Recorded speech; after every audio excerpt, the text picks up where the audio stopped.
Welcome back. मुत्तहदा अरब अमारात का OPEC और ओपेक प्लस से निकलने का ऐलान। अमाराती हुकाम का कहना है कि 1 मई से ओपेक और ओपेक प्लस छोड़ देंगे।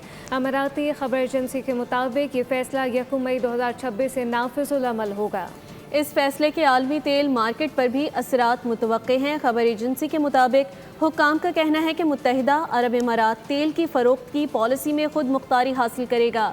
तेल पैदा करने वाले ममालिक की तंजीम ओपेक का क़याम 1960 में अमल में आया था। सऊदी अरब, ईरान, इराक और कुवैत ओपेक के अहम रुकन हैं। ओपेक प्लस का क़याम 2016 में अमल में आया था, जब ओपेक ममालिक और नॉन ओपेक ममालिक में इत्तेहाद हुआ। उसमें रूस समेत दीगर ममालिक भी शामिल हैं। ओपेक और ओपेक प्लस तेल की पैदावार और कीमतों का तयन करते हैं और अंदाजे के मुताबिक ये दुनिया के तकरीबन 40 से 50% तेल की पैदावार को कंट्रोल करते हैं।